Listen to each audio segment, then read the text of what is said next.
22 साल की रीना सिंधु, जिनकी मुलाकात उत्तराखंड के हरिद्वार में रविंद्र कुमार नाम के एक इंसान से होती है, जो कि उनसे उम्र में लगभग 20 साल बड़े थे। थोड़ा वक्त बीतता है, दोनों में नजदीकी आनी शुरू हो जाती है। देखते ही देखते दोनों को बहुत प्यार हो जाता है। दोनों फैसला करते हैं शादी करने का। शादी के बाद जिंदगी सॉर्टेड ही चल रही थी, लेकिन चलते चलते कुछ साल बीतने के बाद एक ऐसा भयानक मंजर होता है जो कि सबके लिए चौंकाने वाला था। और जब सच सामने आता है तो आप बहुत सारे वो नाम भूलने वाले हैं जो आजकल सोशल मीडिया पे बहुत वायरल है अपने काले गुनाहों के लिए। रीना सिंधु की ये मुलाकात हुई थी रविंद्र कुमार से 2011 में। इसी दौरान दोनों नजदीक आते हैं और दोनों शादी भी कर लेते हैं। हालांकि रविंद्र कुमार इस दौरान शादीशुदा थे, लेकिन अपनी वाइफ से कुछ लड़ाई झगड़े चल रहे थे उनके, जिसके चलते उन्होंने अलग रहना शुरू कर दिया था, अपनी इस वाइफ को छोड़ दिया था। वैसे रविंद्र कुमार साउथ दिल्ली राजौकरी के रहने वाले थे, लेकिन दिल्ली से लेके यूपी के मुरादाबाद तक उनकी बहुत सारी जमीनें थी और इन जमीनों और इस पे बने ये रेंटेड अपार्टमेंट की कीमत थी करोड़ों में, और इससे महीने का उनको रेंट ही लाखों में आता था। फाइनेंशियली रविंद्र बहुत स्ट्रांग थे। इसी के चलते बिजनेस के सिलसिले में वो 2011 के आसपास उत्तराखंड गए थे और वहीं पर उनकी रीना से मुलाकात हुई थी। खैर, इसके बाद जब दोनों शादी कर लेते हैं तो रविंद्र कुमार रीना को अपने साथ यूपी के मुरादाबाद वाले घर में ले आते हैं। इस घर की कीमत ही अकेले 3 करोड़ थी और आते ही वो इस घर को रीना को गिफ्ट कर देते हैं। रीना अब अपने ही इस घर में एक फिजियोथेरेपी सेंटर भी चला रही थी। जिंदगी में सब अच्छा ही चल रहा था, लेकिन देखते देखते वक्त बीतता है। साल आता है 2025, जब जो रविंद्र कुमार बहुत पैसे कमा रहे थे। रेंट से भी उनको लाखों रुपए हर महीने आते थे। उनका एक चेक बाउंस हो जाता है 18 लाख का, जिसके बाद उनको कोर्ट भी दोषी दे देता है और उनको 6 महीने की सजा सुनाई जाती है। लेकिन रविंद्र कुमार इस दौरान भाग रहे थे। जगजगे वो अपने घर पर भी नहीं जाते थे और पुलिस के हाथ भी नहीं लग रहे थे। इसी दौरान जब वो बहुत परेशान हो जाते हैं तो रीना का कहना था कि उन्होंने रीना को एक मैसेज किया जिसमें उन्होंने बताया कि वो जा रहे हैं और वो वापस कभी भी नहीं आएंगे, जिसके बाद रीना की उनसे बातचीत हो ही नहीं पा रही थी। खैर, इसके बाद रीना बहुत परेशान थी, लेकिन 5 जून को उत्तराखंड के कोट द्वार में पुलिस को एक लाश मिलती है जो कि रोड के किनारे ही फेंकी हुई थी, जिसके बाद पुलिस को लगता है इसका एक्सीडेंट हुआ होगा, जिस वजह से उसकी जान चली गई। लेकिन जब पोस्टमार्टम के लिए इस लाश को भेजा जाता है तो पता चलता है कि इस लाश का खून हुआ है। किसी ने इसका कत्ल किया है किसी धारदार हथियार से, जिसके बाद पुलिस जब पता करना शुरू कर देती है कि ये इंसान है कौन, तो बात निकल के सामने आती है कि ये कोई और नहीं बल्कि रविंद्र कुमार ही है। देखते ही देखते पुलिस रविंद्र कुमार के घर पे ये बात भी पहुंचा देती है। रीना बहुत दुखी थी। रविंद्र के घर वाले भी बहुत ही ज्यादा दुखी थे। पुलिस ये समझ नहीं पा रही थी कि आखिरकार ये सब कुछ किया किसने। रविंद्र कुमार, जो कि यूपी के मुरादाबाद में अपनी वाइफ के साथ रह रहे थे, इतनी दूर उनकी लाश कैसे मिल सकती है। जिसके बाद जब पुलिस को रीना ने भी ये बात बताई तो वो भी कहीं ना कहीं इस सबको रिलेट कर पा रहे थे। लेकिन बात थोड़ा आगे बढ़ती है जब 7 जून को रविंद्र के भाई पुलिस स्टेशन में एक लेटर भेजते हैं जिसमें वो बताते हैं कि उनको लगता है उनके भाई का खून किसी और ने नहीं बल्कि उन्हीं की बीवी रीना सिंधु ने किया है।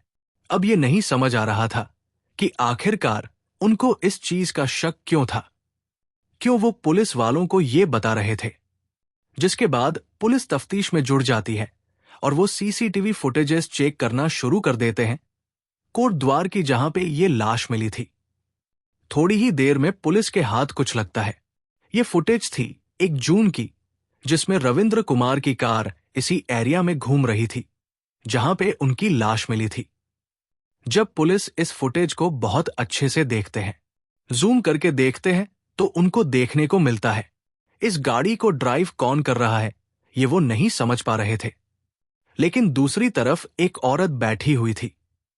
थोड़ा सा और ढंग से देखा जाता है तो ये औरत कोई और नहीं थी बल्कि रीना सिंधु ही थी। शायद रविंद्र के भाई ने जो बात कही थी वो बिल्कुल सच थी। लेकिन सवाल ये था कि रीना अगर इस चीज में इन्वॉल्वड है तो उसने ये सब किया क्यों? इसके बाद पुलिस रीना को अरेस्ट कर लेती है। थोड़ी देर में उससे पूछताछ होनी शुरू होती है और जिसके बाद वो टूटती है। सब कुछ बताती है कि आखिरकार ये सारा मैटर है क्या। रीना ने बताया कि मुरादाबाद वाला घर जो कि रविंद्र ने उसको गिफ्ट किया था। जब रविंद्र का ये चेक बाउंस हो गया था तो रविंद्र चाहता था इसी घर को बेच के ये जो चेक बाउंस हुआ था 18 लाख रुपए का वो कीमत वो अदा कर दे, क्योंकि इसके अलावा भी जो उसकी सेविंग्स थी उसका भी दिवालिया निकल चुका था। बिजनेस में उसको बहुत ही ज्यादा घाटा हुआ था। लेकिन दूसरी तरफ रीना जानती थी कि उसके पास अभी सिर्फ यही घर है। 3 करोड़ का आलीशान घर उसमें रहना उसके लिए अपने में ही बड़ी बात थी और वह जानती थी इस घर को अगर बेच दिया जाएगा तो उसके नाम कोई प्रॉपर्टी नहीं रहेगी। वैसे भी वो रविंद्र से 20 साल छोटी थी और शायद ये जो शादी हुई थी ये रविंद्र की प्रॉपर्टी को देखते हुए ही हुई थी। लेकिन क्या सिर्फ इतनी सी बात के लिए रविंद्र का इतनी बेमी से खून कर दिया गया? नहीं, इसके पीछे एक और भी बहुत बड़ा एंगल था और शायद ये एंगल ज्यादा बड़ा था। रीना ने बताया कि जब उसने इसी घर में ये फिजियोथेरेपी सेंटर शुरू किया था उसी दौरान उसके पास एक इंसान आता है फिजियोथेरेपी कराने। इस इंसान का नाम था परितोष कुमार और क्योंकि रविंद्र बिजनेस के सिलसिले में ज्यादातर बाहर ही रहता था तो इसी के चलते रीना और परितोष की नजदीकियां बढ़ने लग पड़ती हैं। परितोष इसके बाद भी फिजियोथेरेपी के बहाने उसके सेंटर आता रहता था और वहां पर वह दोनों प्यार भरी बातें करते थे, एक दूसरे के साथ हम बिस्तर भी होते थे। ये सब कुछ काफी टाइम तक चलता रहता है, लेकिन रविंद्र को इसके बारे में कुछ भी पता नहीं था। जब हद हो जाती है, रीना जान चुकी थी कि रविंद्र इस घर को बेचने के लिए अड़ गया है और अब वो नहीं मानेगा तो वह चाहती थी अपनी जिंदगी परितोष के साथ बिताना। परितोष जो कि उससे उम्र में लगभग 3 साल छोटा था। मतलब इस इंसिडेंट के दौरान रीना की उम्र थी 36 साल, परितोष की उम्र थी 33 साल और रविंद्र की उम्र थी 56 साल। इसके बाद रीना एक बहुत भयानक प्लान बनाती है। वो परितोष को भी इस मैटर में इन्वॉल्व कर लेती है। हालांकि परितोष पहले अग्री नहीं हो रहा था। वो कहता है जैसे सब कुछ चल रहा है वैसे ही सब कुछ बढ़िया है, लेकिन रीना उसको झांसा देती है कि वो उससे शादी कर लेगी रविंद्र के मरने के बाद, और वैसे भी रविंद्र के मरने के बाद सारी प्रॉपर्टी उसी के नाम हो जाएगी ऑफिशियली। अपने हिसाब से वो इस प्रॉपर्टी का कुछ भी कर सकती है। तो उसने बताया कि वो इस घर को बेच देगी और परितोष को 1 लाख रुपए भी देगी। एक तरफ था प्यार और दूसरी तरफ 1 लाख। दोनों चीजें परितोष लेना चाहता था और इसके लिए वो अग्री भी हो जाता है रीना की इस डिमांड पे। रीना ने अभी तक ये भयानक कदम नहीं उठाया था क्योंकि एक तरफ आलीशान घर उसको मिल गया था और दूसरी तरफ एक एक्स्ट्रा मैरिटल अफेयर उसका बहुत अच्छे से चल रहा था। लेकिन जब घर को बेचने की बात आती है तो उसके अंदर का शैतान बाहर आ जाता है और इसके बाद बनाया जाता है एक प्लान। 31 मई 2025 को रीना अपने हस्बैंड को कहती है, रविंद्र को कहती है कि उसका एक क्लाइंट है जो कि उन दोनों को पार्टी देना चाहता है और इसीलिए उसने उनको अपने घर बुलाया भी है। अब इसी के लिए रविंद्र अग्री भी हो जाता है और ये दोनों एक साथ परितोष के यूपी के नगीना वाले घर में चले जाते हैं जहां पे ये सच में एक पार्टी करते हैं। रविंद्र को वहां पे बहुत सारी शराब पिलाई जाती है, जिसके बाद जब वो बेसुध हो जाता है, बिस्तर पे गिर जाता है, तो ये दोनों एक फावड़ा लेते हैं जिससे वो रविंद्र पे बार बार वार करना शुरू कर देते हैं, स्पेशली रविंद्र के गले पे, जिस वजह से थोड़ी ही देर में उसकी तड़प तड़प के जान चली जाती है। अब इसके बाद उनका प्लान ये भी पहले से ही बना हुआ था कि इस लाश को ठिकाने कहाँ लगाना है। इसी के चलते वो इस लाश को गाड़ी में रखते हैं, दोनों रविंद्र की गाड़ी में ही आगे बैठते हैं और इस गाड़ी को उत्तराखंड की तरफ ले जाते हैं। पहले उन दोनों का प्लान था इस लाश को उत्तराखंड के ही रामनगर में फेंकने का, क्योंकि रीना इस एरिया को जानती थी और वो जानती थी कि रामनगर में पुलिस नहीं पकड़ पाएगी हमें, या फिर इस लाश को ही शायद ना ढूंढ पाए कभी भी। लेकिन रामनगर में उनको ये मौका ही नहीं मिलता है, जिसके बाद वो कोटद्वार की तरफ चले जाते हैं, क्योंकि ये भी वैसा ही एरिया था। मतलब जहां पर लाश को ढूंढने में पुलिस को टाइम लग जाए, या फिर खुद से ही ये लाश सड़ जाए, या फिर कोई जानवर इसको खा जाए, जिससे उनको कोई भी सुराग ना मिले। और पुलिस को गुमराह करने के लिए एक बयान तो पहले से ही रेडी रखा हुआ था रीना ने, जो कि यह था कि वो उससे मिलने अब कभी भी नहीं आएगा, वो जा रहा है बहुत दूर सबसे।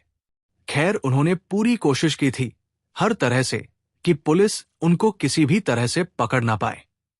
लेकिन कहा जाता है कि पुलिस जब किसी इंसान को पकड़ने पर आ जाती है, किसी मुजरिम को पकड़ने पर आ जाती है, तो चाहे वो कहीं भी छुपा हो, चाहे वो गुनाह कितना भी बड़ा किया हो उसने और कितना भी छुपने की कोशिश की हो, उसको पुलिस पकड़ ही लेती है।